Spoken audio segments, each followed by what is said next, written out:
My name is Sarah, and I recently turned 30. I've been married to Joey for a year and a half. When Joey, the man I'd always wanted to marry, proposed, I was thrilled. We both looked forward to a life full of memories, love, and supporting each other. Looking back, those were truly happy times. The first signs of trouble in my marriage started about 3 months after we got married. One day, I unexpectedly received a call from my mother-in-law, Grace, asking us to visit Joey's family home. Since Joey preferred that I be a stay-at-home wife, I spent most of my time doing household chores. Grace knew this, so when she called, I agreed and headed over to her house. When I arrived, Grace was waiting at the door. I greeted her, but she didn't respond like usual. Instead, she said, "Come in quickly, there's a lot I need you to do today," and led me into the living room.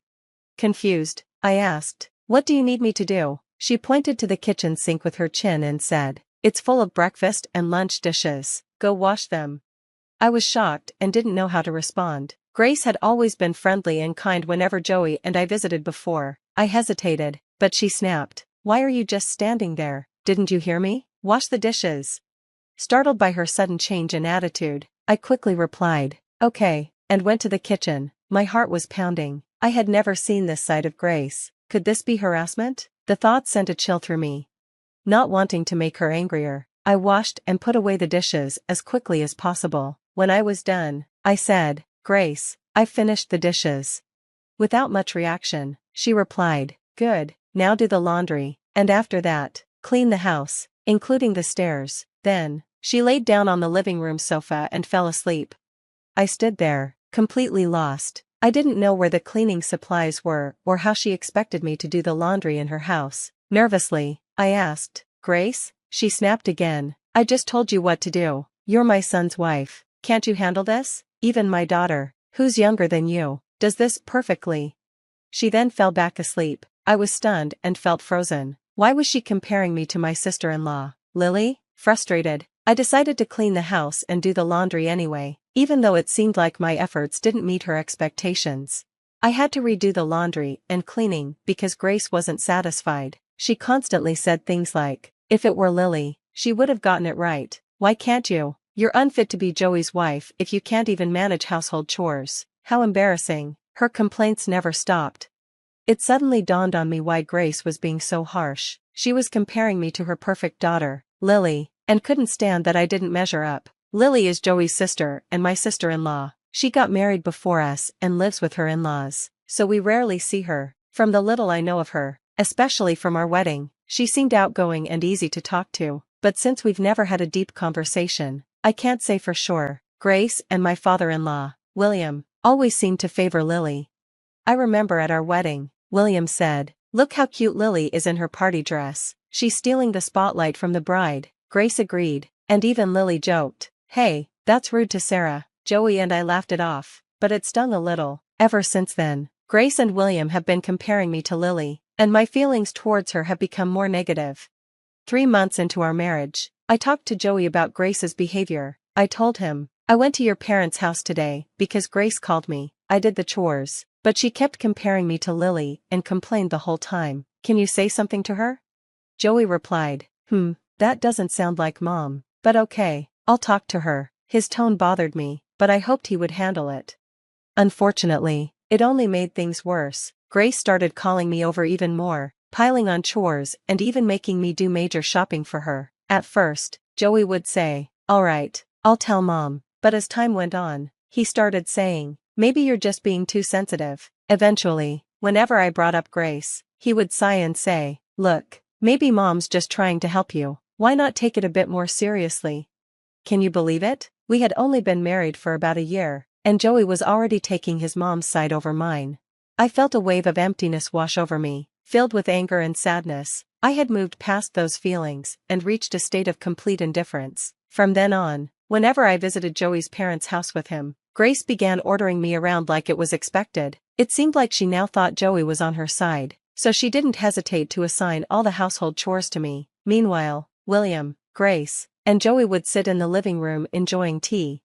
Whenever we ran out of snacks, Grace would say, "Sarah, you're so inconsiderate. If you see it running low, bring some more." Even Joey joined in, saying, "Sarah, more tea, please, make it stronger this time." He had started treating me just like Grace did.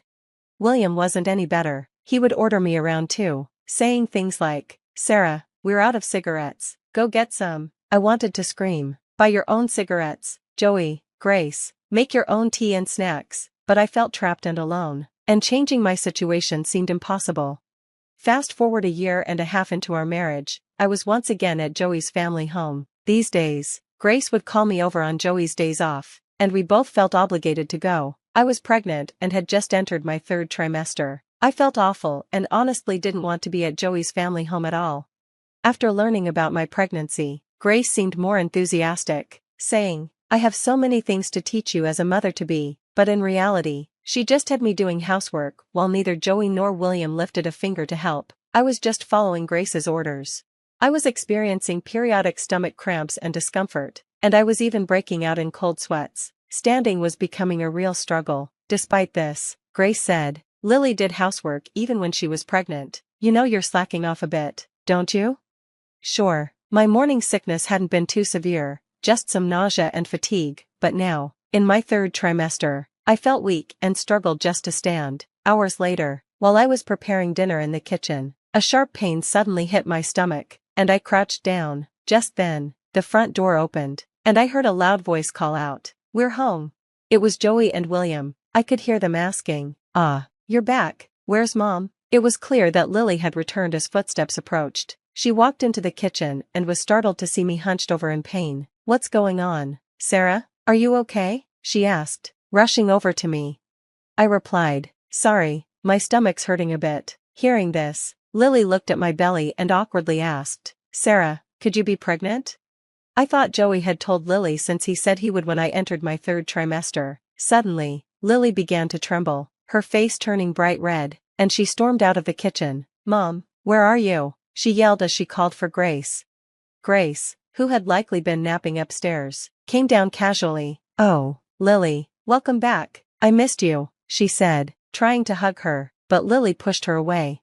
Confused, Grace asked, "What's wrong?" Lily responded coldly, "Why is Sarah cooking alone, Mom, especially when she's so visibly pregnant?" Grace suddenly realized that Lily wasn't on her side. Her face turned pale. "Well, Sarah insisted on doing it," she stammered. Lily shot back, "No way. Do you know how hard it is to be on your feet all day in the late stages of pregnancy? You've been pregnant. You should know," she yelled furiously. Grace was shocked that her beloved daughter wasn't siding with her and slumped to the floor in defeat. Ignoring Grace, Lily went to the living room, picked up a newspaper, and hit Joey on the head with it, shouting, "Who got Sarah pregnant while you sit here playing on your phone? Aren't you ashamed?" Joey stammered, Joey was too stunned to take the situation seriously. Lily shouted, "Sarah's being mistreated by Mom, and you're oblivious. Are you that clueless?" She lunged at Joey, but William intervened, saying, "Lily, calm down. Calm down? Remember when I brought my husband to meet you? You told him to prioritize and take care of me after we got married. What about this mess? Your son is playing games while his pregnant wife is left alone." William couldn't say a word and just looked down, his face turning pale. Finally, Lily yelled, "All of you, cool your heads, you inhumans," and kicked William, Grace, and Joey out of the house. The room fell silent. Suddenly, Lily seemed to remember I was there. She turned around and said, "Oh, Sarah, I'm sorry for yelling. Did I scare the baby? Are you okay?" Her strong demeanor from moments before vanished. I found her sudden change in mood so funny that I couldn't help but laugh. "What's so funny, Sarah? I'm really concerned here," she said, looking worried.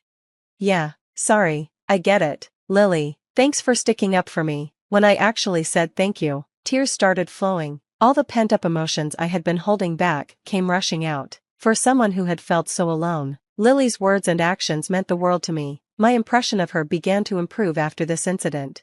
Seeing me cry, Lily apologized profusely. "I'm so sorry for not noticing anything wrong before, for my mom's terrible behavior, and for my embarrassing brother."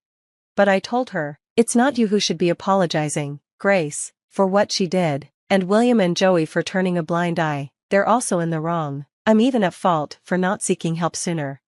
I assured Lily, "Don't worry, it's all good now," and we sat down to the dinner I had prepared. Afterward, Lily drove me home.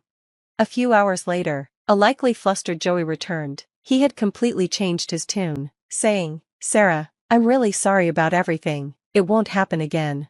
When I told Lily what had happened, she said, "That's good to hear, but if anything like this happens again, don't hesitate to divorce him."